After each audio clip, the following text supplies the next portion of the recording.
Okay, so this is the Bible study for Genesis chapter 21, verses 22 through 20 or through 34. And the title in my NIV version says at the treaty at Beersheba. And it says, at the time Abimelech and Philcol, the commander of his forces, said to Abraham, or at that time, they said to Abraham, God is with you in everything you do. Now swear to me here before God that you will not deal falsely with me or my children or my descendants. Show to me and the country where you now reside as a foreigner the same kindness I have shown you. Abraham said, I swear it. Then Abraham complained to Abimelech about a well of water that Abimelech's servants had seized. But Abimelech said, I don't know who has done this. You did not tell me, and I heard about it only today. So Abraham brought sheep and cattle and gave them to Abimelech, and the two men made a treaty. Abraham set apart 7 ewe lambs from the flock, and Abimelech asked Abraham, what is the meaning of these 7 ewe lambs you have set apart by themselves? He replied, accept these 7 lambs from my hand as a witness that I dug this well. So that place was called Beersheba, which means well of 7 and well of the oath. It is the footnote in my Bible. Because the two men swore an oath there. After the treaty had been made at Beersheba, Abimelech and Philcol, the commander of his forces, returned to the land of the Philistines. Abraham planted a tamarisk tree in Beersheba, and there he called on the name of the Lord, the eternal God. And Abraham stayed in the land of the Philistines for a long time. So remember that you can download PDF copies of this Bible study at www.abqnaz.org/alive so that you can follow along with us as we study this text. Number 1 on the Bible study says what happened last week in the first part of Genesis 21. A, Sarah gave birth just as God said she would. Yes. B, God's promise was fulfilled when he said it would be. So he not only said it would be eventually, but he gave her a time frame, particularly through the 3 men, and it was going to be by this time next year. C, they named the baby Isaac, ironically noting that they had laughed at God and everyone was going to laugh when they hear what has happened. And then D, Hagar and Ishmael were sent away, but God promises to take care of them and make Ishmael into a great nation. He opens Hagar's eyes to a well, and they did not die as she thought they would. So all of that happened in last week's text. Now we're moving on from there, but um, I think it's important, it's significant that we don't forget what we've just studied. So, number 2, what is happening now in 21, 22 through 24? A, Abimelech notes that God is with Abraham in everything he does. B, he asked Abraham. Now let me just stop and say, well, let me keep reading them and then I'll stop. B, he asked Abraham to swear that he will not deal falsely with me or my children or my descendants. That's true. C, he asked Abraham to show him the same kindness he has shown Abraham. That's true. D, Abraham agrees. And then E is what I wanted to stop and say. As much as it seems like a kindly discussion, Philcol was there. The army was involved. So even when he says to Abraham, the Lord is with you in everything you do, um, there seems to be a sense that that's a scary thing to people who may or may not be on Abraham's side. So remember, Abimelech only recently has had this experience where he took Abraham's wife and God said, I'm going to kill you. And he said, whoa, whoa, whoa, I didn't touch her. I didn't know that she was his wife. They didn't say she was his wife. Here, you can have your wife back and here's some animals and everything else. And then Abraham prayed for him and God healed him. But also there was a sense of, hey, why did you do this to me? What have I done wrong to you that would make you treat me like this, that you would put God against me, essentially, because of what you've done? Um, so there's a sense, although this seems like a peaceful discussion, it seems like, and it's sort of portrayed as a discussion between two people who have a bit of a history and who've been dealing well with each other in that history. At the same time, um, when he says, "We know that God is with you in everything you do," that's why I've got the head of my army with me. Because if you choose to fight me, if you choose to say no to my proposition, then we've got a problem. So he reminds Abraham, I hope you deal with me the way I've dealt with you. He reminds him that you're living in this land as a foreigner because of my grace and care. I hope you deal with me the same way. And don't deal falsely. And we're like, oh, how could you? What are you calling me, a liar? No, you've lied to me before. Deal truthfully. Do deal peacefully. Don't speak out of both sides of your mouth. Don't say that you're with me, but then actually you're against me. And so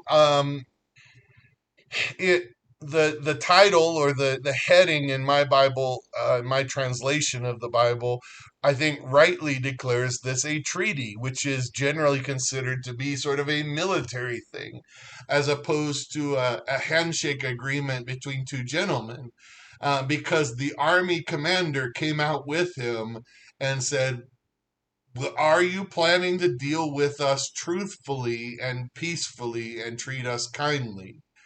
And when Abraham said yes, then there was good things from there on.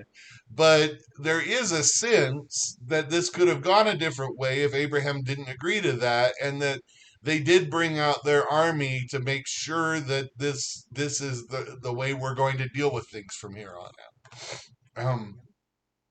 Number three, what happened next, according to 21, 25 through 26? Abraham complained. Abraham's like, yes, yes, of course, we're going to be peaceful. I'm going to treat you kindly. But given that we're going to treat each other kindly, let me talk to you about this well that your people have taken from me. So B says, in light of the agreement, Abraham felt emboldened to note that Abimelech's servants had seized Abraham's well. So it's like, okay, you brought your army officers out here. You've asked me to deal kindly with you. I am fully ready to deal kindly with you, but let me talk to you about this situation where your people have not been dealing kindly with me. And so he does complain, and it calls it complain in this text. See, Abimelech stated that he did not know anything about it until today, and stated, "You did not tell me." Um, so he says, I don't know what servants you're talking about. I didn't have anything to do with that. Believe it or not, sometimes people do things without the knowledge of the leader, especially depending on how large the kingdom was. And there may be people that work for you. Anybody that's had a company knows that not everybody that works for you necessarily does what you would have done in the situation, and therefore necessarily really represents you. Now, obviously, you would want as many of your employees as possible, I think, to really represent you. But I just know in the church that there are. I had somebody who was answering the phones for me at one time that would answer the phones, and in churches, especially if uh, the dynamic in churches today is that more and more churches have one service a week, essentially Sunday morning.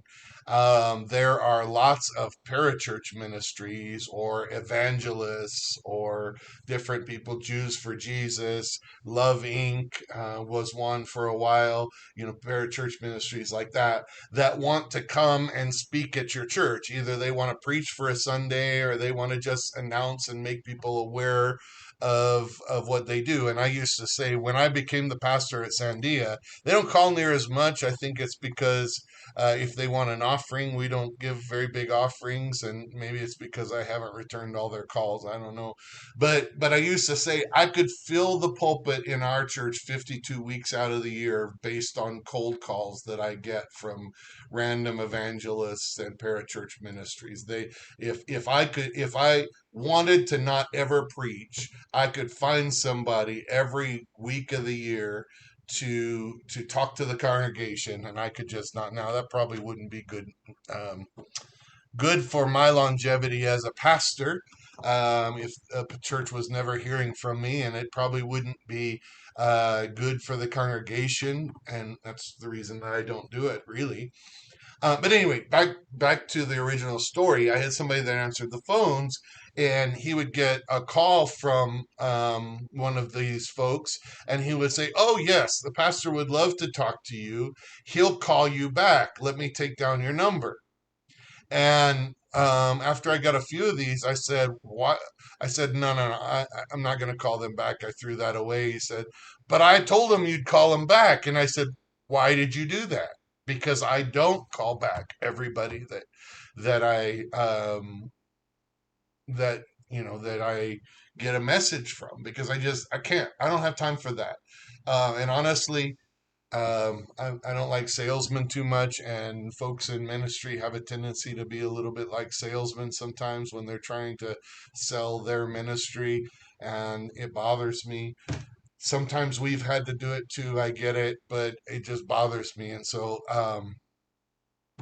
I usually don't do business with people who cold call, try to sell something to me. So I said, don't tell them I'll call them back. But tell them if they'd like to email me a one-page summary of what they do, then I'll call the ones back that I think will be beneficial for our church. And I save time that way. That way I'm not spending all day and all night returning phone calls when I should be doing other ministry. And so I walked through the office one day, and this person who I've said, don't tell them I'll call them back, tell them to send this one page summary. I hear him on the phone saying, "No, he doesn't want to talk to you. He's not going to call you back." And I said, "Oh, okay, you're not wrong, but that's not how we're going to talk to these folks that call the church. That doesn't represent me either." So I think, that's where I was going with this, is just the sense that not everybody that that is in your organization necessarily represents you. And these servants, apparently, for Abimelech, were not representing him accurately. He may not have known. So Abraham made him aware. Number four, why did Abraham bring this complaint to Abimelech at this point? Because Abimelech's coming to him basically asking that he be peaceful. And he's saying, "Yeah, I'm willing to, but hey, let me just tell you about something that's coming in the way of this peace, or that could stand in the way of it, that makes me feel as if you're not dealing kindly with me." And maybe there had been hints that Abraham would need to do something to address this. And that was the thing that caused Abimelech to come out that way to begin with. But he came out, and Abraham says, "Yeah, I'm happy to deal peacefully, but we've got to deal with this issue." So number five is, most of us are not kings. We're not going to be going out into military sort of treaties and discussions. But it is true that a lot of us actually do have situations where perhaps somebody uh, connected with us, there's been a misunderstanding, or we've felt like they've wronged us. They're not dealing kindly with us, and we feel hurt and wronged. But here's the question: do we ever complain about things in our head or to other people, but not to the person we hold responsible? So, a lot of times, in my experience, people absolutely complain in their heads to their spouses, to anybody that will listen, except for Abimelech himself, except for the person that we hold responsible that could probably actually do something about it.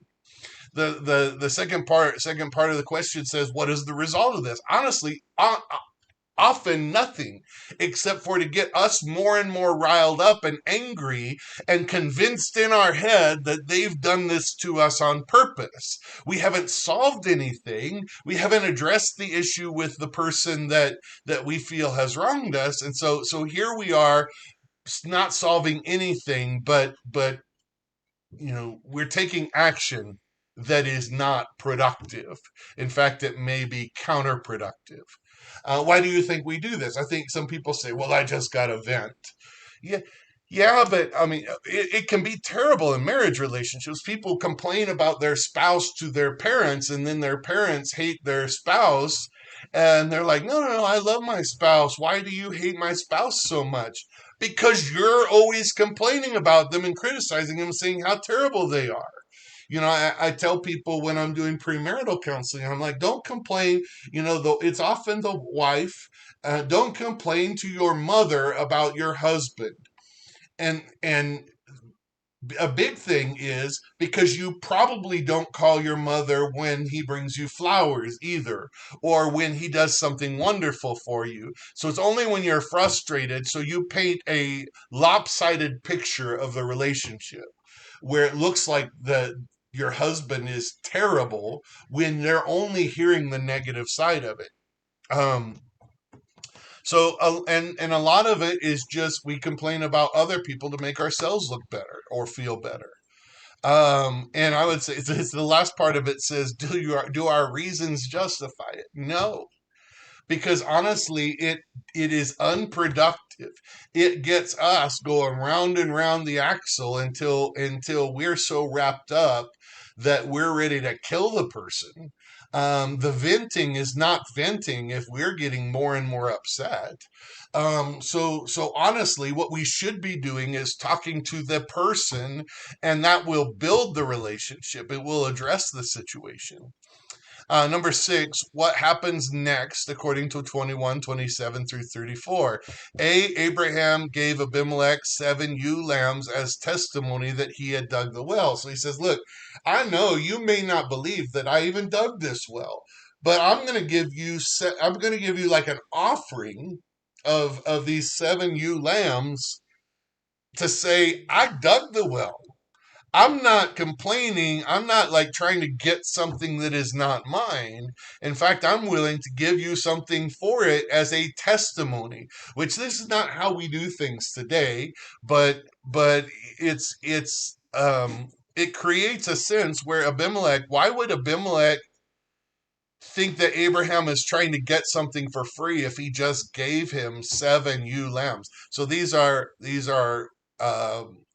female lambs. So they're young. They have lots of production ahead of them, and each of them can have babies and things like that. And so this is quite a valuable gift that he's now giving, and he's saying that that was mine. I dug it. I promise you, I dug it, and I'm willing to put these sort of on the line and give them to you to say that I dug this. B, the two men swore an oath here. This was a peace treaty agreeing that Abraham was not a threat to Abimelech, and Abimelech should not be a threat to Abraham. And that's what happened. See, after this, Abimelech took his army in the other direction. He was safe on this side and not in fear of being attacked by Abraham. There was trust there. So one of the things I want to just point out is, so he took his army elsewhere and went the other direction. These people were constantly under attack. There was no There was no peace treaties or understood rules of war. There were all sorts of attacks for everybody wanted power. They were all small factions warring with one another. It's still kind of like that in the Middle East in large part, and and uh, and so he said, "You're not going to attack me, are you?" And they made a peace treaty. So then he took the army in the other direction. I'm safe on this side. I have enemies on the other side, but I have a friend over here. And so that's significant. So now there is trust. It's showing trust, which honestly, maybe Abraham didn't feel like he could trust Abimelech before that, and that's why he hadn't addressed this thing. He thought that Abimelech had ordered his servants perhaps to take his well, and so he didn't feel safe, and so there was tension there. So look what it did when Abimelech comes to him and said, "Are we okay?" And Abraham says, "Yeah, we're okay, but what about this?" And Abimelech said, "I didn't know anything about that. We're not going to do that. That's not what I do. So we'll take care of this." And now there's trust there between them. And honestly, in our human relationships, this should be sort of a model of what we do when we think somebody's out to get us, when we think somebody is causing us harm, and maybe they didn't know anything about it, didn't intend to, whatever. But let's go and talk to them and say, "Hey, what's going on here?" And open up the communication channels and build a relationship of trust.